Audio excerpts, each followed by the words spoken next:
मैं major general Nilendra Kumar video channel Lex Consilium Foundation की playlist इनसे मिलिए में गांधी शांति प्रतिष्ठान के अध्यक्ष कुमार प्रशांत जी से बातचीत करते हुए, जो कि न केवल गांधीवादी हैं विचार में, अपने कन्विक्शन में, लेकिन उसके अतिरिक्त एक बहुत ही प्रभावकारी लेखक, विचारक और वक्ता भी हैं।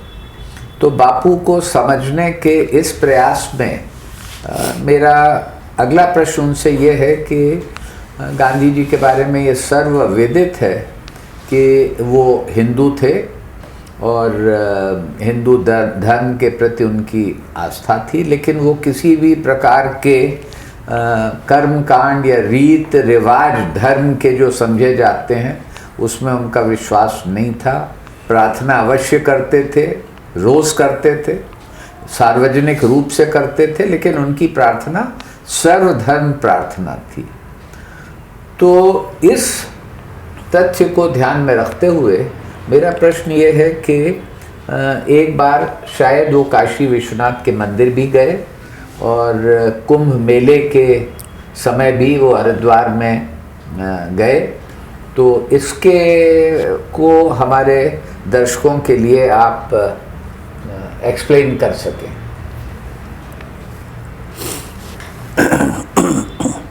बड़ी उलझन है गांधी जी के आसपास, क्योंकि ऐसा कोई आदमी हमको इससे पहले मिला नहीं था जो इतने सारे कंट्राडिक्शंस को संभालते हुए चलने की कोशिश कर रहा है, इसलिए मुश्किल होती है।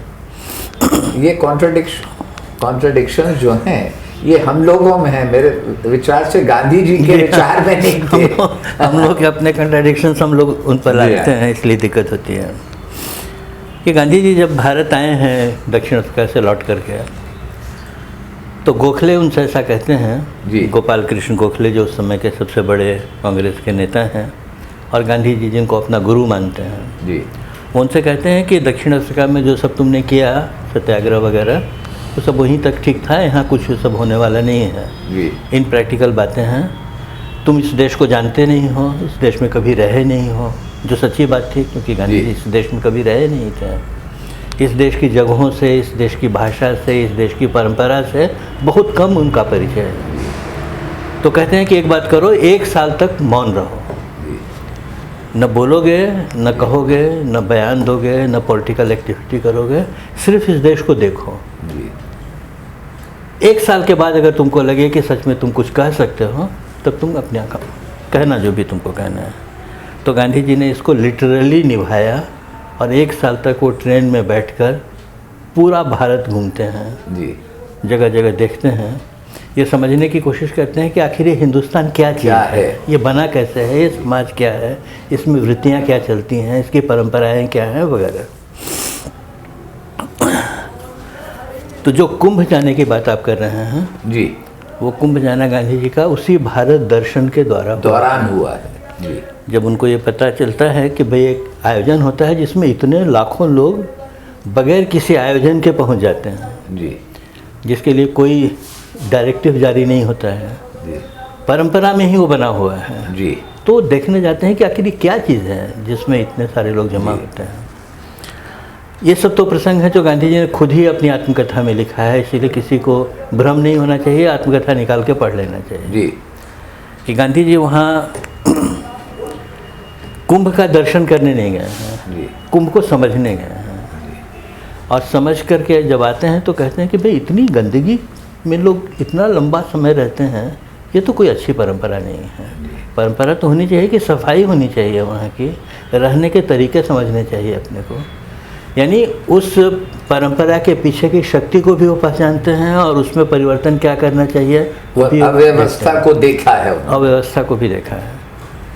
उसके बाद दोबारा वो कभी कुंभ में डुबकी लगाने गए हों, इसका कोई प्रसंग नहीं है।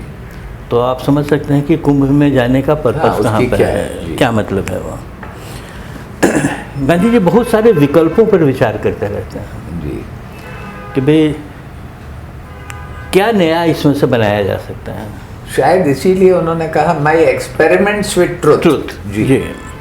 तो इसीलिए जब वो बनारस जाते हैं जी, और वो तो बहुत ही ऐतिहासिक है उनका बनारस जाना, जब वो काशी ये बनारस हिंदू विश्वविद्यालय के स्थापना समारोह में पहुंचते हैं और वहाँ एक भाषण होता है उनका, जो इतना भयंकर भाषण है कि सारे लोग भाग जाते हैं, मंच छोड़कर चले जाते हैं, वायसराय निकल जाता है और एनी बेसेंट एकदम परेशान हो जाती हैं कि कैसे पागल आदमी को बुला लिया मालवीय जी ने, क्या क्या बोल रहा है, वो उनको चुप कराना चाहती हैं। तो एक इतना भयंकर भाषण वो देते हैं वहाँ। उसी क्रम में वो काशी विश्वनाथ मंदिर पे जाते हैं जी। गांधी जी उसी भारत को देखने की कोशिश कर रहे हैं कि आखिर ये मंदिर क्या है जिसकी इतनी महिमा है, देश से सब लोग वहाँ जाते हैं, तो उसको समझने जाते हैं। तो ये उत्कंठा है उनमें, जिज्ञासा देखते हैं जाकर के। गांधी जी ने काशी विश्वनाथ मंदिर में जाकर पूजा की, इसका कोई कहीं पर भी कोई उल्लेख नहीं है। देखा उसको जाकर के कि क्या चीज़ है ये, और देखा तो ये देखा कि बाप रे कितनी गंदी गंदी गलियों से होकर के उस मंदिर तक पहुंचते हैं। वो भी लिख दिया आत्मकथा में कि भैया ये क्या है, अपने सबसे अच्छे मंदिर को जाने का तुम साफ रास्ता भी नहीं रख सकते हो, मंदिर के अंदर कितनी गंदगी होती है। ये भी कहते हैं कि कभी चर्च में जाकर देखो कितनी शांति और कितनी सफाई होती है। तो जहाँ शांति और सफाई नहीं है वहाँ भगवान की आराधना कैसे कर सकते हैं। तो उसी क्रम में वो काशी विश्वनाथ देखते हैं। अब उनको पता चलता है कि मालवीय जी ने एक नए तरह का मंदिर बनाया जो भारत माता मंदिर है, जहाँ किसी देवी देवता की मूर्ति नहीं है। तो उसको देखने जाते हैं कि अच्छा ऐसा भी कुछ किया जा सकता है क्या, क्योंकि ऐसे प्रतीकों की समाज को ज़रूरत पड़ेगी, आगे भी पड़ेगी। तो नए नए प्रतीक खड़े करने पड़ेंगे। तो अगर भारत माता का कोई प्रतीक ऐसा बन सकता हो जिस पर लोगों की श्रद्धा जुड़ती हो तो ये तो बहुत अच्छी बात है। तो भारत माता का मंदिर देखते हैं। भारत माता का मंदिर जो है उसमें भारत माता की मूर्ति है, लेकिन पूजा वूजा सब उसी तरह होती है जैसे सब मंदिरों में होती है। गांधी जी वहाँ पूजा नहीं करते हैं। देखते हैं कि अच्छा ये भी एक प्रतीक हो सकता है।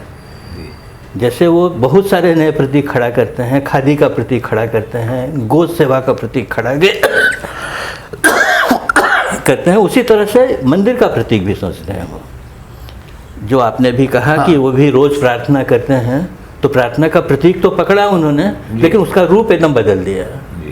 तो पुराने प्रतीकों में नए मतलब भरना एक क्रांतिकारी का नई दृष्टि से देखना, तो वो क्रांति का काम करने में उन्होंने इन सब को अपनी तरह से जांचने की, इसमें से जो रिजेक्ट करने लायक है वो रिजेक्ट करने की, जो नया करना है उसको करने की कोशिश करते हैं। ये इसके पीछे मोटे तौर पे मुझको समझ में आता है, इस दृष्टि से समझना। धन्यवाद। ये बहुत ही जानकारी भरा वीडियो है और इसी तरह हमारी बातचीत आगे भी होगी। देखते रहिए।